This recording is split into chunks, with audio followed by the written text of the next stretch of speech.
Hi welcome to Pallavi Shiv YouTube channel. ಇವತ್ತು ಚಪ್ಪದ ಅವರೆಕಾಯಿ ಪಲ್ಯ ಮಾಡ್ತಾ ಇದ್ದೀವಿ.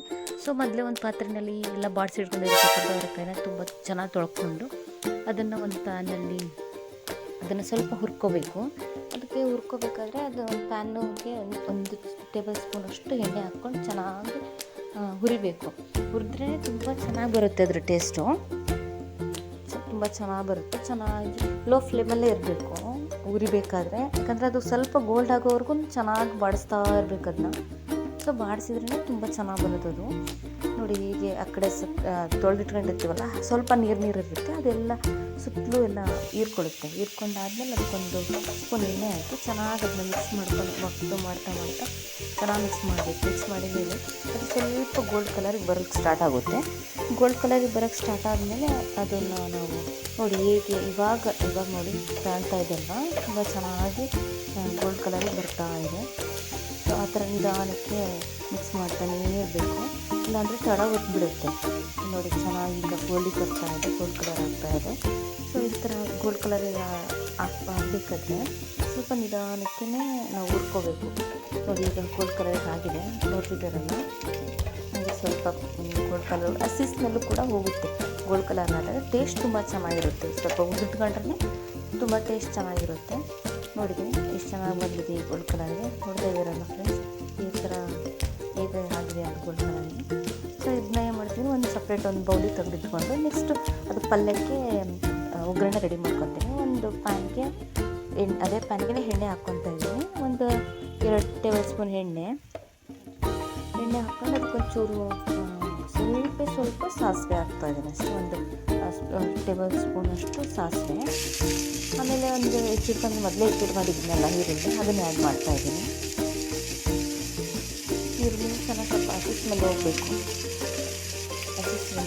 ಚೆನ್ನಾಗಿ ಹುರ್ಕೋಬೇಕಲ್ಲ. ಹಸಿ ಸ್ಮೆಲ್ ಆಗೋವರೆಗೂ ಲೋ ಫ್ಲೇಮಲ್ಲೇ ಅದನ್ನು ಸ್ವಲ್ಪ ಚೆನ್ನಾಗಿ ಒಗ್ಗರಣೆ ಒತ್ತಿದ ಹಾಗೆ ನಿಧಾನಕ್ಕೆ ಬಳಸ್ತಾ ಇರಬೇಕು. ಆಮೇಲೆ ಅದು ಸ್ವಲ್ಪ ಒಗ್ಗರಣೆ ಆದಮೇಲೆ ತುಂಬ ಚೆನ್ನಾಗದು ಟೇಸ್ಟು ಹಸಿ ಸ್ಮೆಲ್ ಹೋದ್ಮೇಲೆ ನೆಕ್ಸ್ಟ್ ಅದಕ್ಕೆ ಮೊದಲೇ ಹೆಚ್ಚಿಟ್ಕೊಂಡಿರ್ಬೇಕಂತ ಟೊಮೊಟೊ, ನಮ್ಮ ಮನೇಲಿ ಒಂದು ಟೊಮೊಟೊ ಕಾಯಿ ಇತ್ತು ಅಂತ ಹಾಕಿದೆ, ಟೇಸ್ಟ್ ಚೆನ್ನಾಗಿ ಬರುತ್ತೆ ಅಂತ ಯಾಕಂದ್ರೆ ಮಾಡ್ತಾನೆ ಇರ್ತೀವಲ್ಲ. ಸೊ ಅದನ್ನು ಕೂಡ ಹಾಕಿ ಅದನ್ನು ಫ್ರೈ ಮಾಡ್ಕೊತಾ ಇದ್ದೀನಿ. ಫ್ರೈ ಮಾಡಿಕೊಂಡು ಅದಕ್ಕೆ ಒಂದು ರುಚಿ ತಕ್ಕಷ್ಟು 1 ಸ್ಪೂನಷ್ಟು ಉಪ್ಪು ಹಾಕ್ಕೊತಾ ಇದ್ದೀನಿ ನಾನು. ನೋಡಿ ನೆಕ್ಸ್ಟ್ ಅದಕ್ಕೆ ಉಪ್ಪು ಹಾಕಿದ್ಮೇಲೆ ನಾವು ಮೊದಲೇ ತೆಗೆದುಕೊಂಡಿದ್ವಲ್ಲ ಅದನ್ನೇ ಆ್ಯಡ್ ಮಾಡ್ತಾಯಿದ್ದೀನಿ. ಚಪ್ಪದ ಅವರೆಕಾಯಿನ ಆ್ಯಡ್ ಮಾಡ್ತಾಯಿದ್ದೀನಿ. ನೋಡಿ ಅದನ್ನು ಚೆನ್ನಾಗಿ ಮಿಕ್ಸ್ ಮಾಡಬೇಕು, ಮತ್ತು ತಡ ಹಾಕಿಬಿಡುತ್ತೆ. ಎಷ್ಟು ಚೆನ್ನಾಗಿ ಮಿಕ್ಸ್ ಮಾಡ್ತೀವೋ ಅಷ್ಟು ಚೆನ್ನಾಗಿ ಅದು ಪಲ್ಯ ಬರುತ್ತೆ. ಆಮೇಲೆ ಅದಕ್ಕೆ ಒಂದು ಸ್ವಲ್ಪ ಖಾರದ ಪುಡಿ, ಆಮೇಲೆ ಸ್ವಲ್ಪ ಗರಂ ಮಸಾಲೆ, ಆಮೇಲೆ ಸ್ವಲ್ಪ ನಾವು ಮೊದಲೇ ಮಾಡಿ ಮನೇಲಿ ಎತ್ತಿಟ್ಕೊಂಡಿರ್ತೀವಿ ಶೇಂಗಾ ಪೌಡ್ರನ್ನ, ಅದನ್ನು ಹಾಕ್ತಾಯಿದ್ದೀನಿ.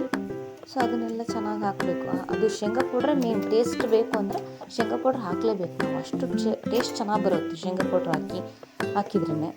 ಆಮೇಲೆ ಅದಕ್ಕೆ ನಾವು ಮೊದಲೇ ಮನೆಯಲ್ಲೇ ಮಾಡಿ ಇಟ್ಕೊಂಡಿರ್ತೀನಿ ಗುರಳ್ ಪುಡಿನ, ಸೊ ಅದನ್ನು ಅದಕ್ಕೆ ಹಾಕ್ತಾಯಿದ್ದೀನಿ. ಅದು ಟೇಸ್ಟ್ ತುಂಬ ಚೆನ್ನಾಗಿರುತ್ತೆ. ರೊಟ್ಟಿ ಚಪಾತಿಗೆಲ್ಲ ಉಣ್ಬೇಕಾದ್ರೆ ತುಂಬ ಚೆನ್ನಾಗಿರುತ್ತೆ ಟೇಸ್ಟು. ಸೊ ಅದನ್ನು ಹಾಕಿ ಮಿಕ್ಸ್ ಮಾಡಬೇಕೀಗ, ಚೆನ್ನಾಗಿ ಮಿಕ್ಸ್ ಮಾಡಬೇಕು, ಬೇರಾಗಿ ಮಿಕ್ಸ್ ಮಾಡಬೇಕು. ಚೆನ್ನಾಗಿ ಮಿಕ್ಸ್ ಆಗಿ ಈಗ ಕುದಿಯೋಕ್ಕೆ ಸ್ಟಾರ್ಟ್ ಆಗ್ತಾ ಇದೆ. ಸ್ವಲ್ಪ ತಡ ಇರೋ ಹಾಗೆ ಕುದೀತಾ ಇದೆ. ಈಗ ಸಾಂಬಾರು ಪೌಡ್ರು ನಾವು ಮನೆಯಲ್ಲೇ ಮಾಡಿಟ್ಕೊಂಡಿರ್ತೀವಿ, ನಾವು MTRದೆಲ್ಲ ಹಾಕಲ್ಲ, ನಮ್ಮ ಮನೆಯಲ್ಲೇ ಓನ್ ಮೇಡೇ ಮಾಡಿಟ್ಟಿರ್ತೀವಿ, ನಮ್ಮಮ್ಮ ಮಾಡಿಕೊಡ್ತಾರೆ. ಸೊ ಅದನ್ನೇ ಆ್ಯಡ್ ಮಾಡ್ತಾಯಿದ್ದೀನಿ. ಸೊ ನೋಡಿ ಈಗ ಪಲ್ಯ ರೆಡಿ ಆಯಿತು, ಹೇಗೆ ಬಂದಿದೆ ನೋಡ್ತಿದ್ದೀರಲ್ಲ, ತುಂಬ ಚೆನ್ನಾಗಿರುತ್ತೆ. ರೊಟ್ಟಿ ಚಪಾತಿ ಮಾತ್ರ ತುಂಬ ಚೆನ್ನಾಗಿರುತ್ತೆ. ಸೊ ನಮ್ಮ ಸೈಡೆಲ್ಲ ಇದನ್ನ ತುಂಬಾ ಮಾಡ್ತಾ ಇರ್ತೀವಿ. ಸೊ ನೋಡಿ ಹೇಗೆ ಬಂದಿದೆ ನೋಡಿ. ನೆಕ್ಸ್ಟ್ ಎಲ್ಲರೂ ವಾಚ್ ಮಾಡಿ, ಸಬ್ಸ್ಕ್ರೈಬ್ ಮಾಡಿ, ಇದೇ ಥರ ಸಪೋರ್ಟ್ ಮಾಡಿ. Thank you for my YouTube channel.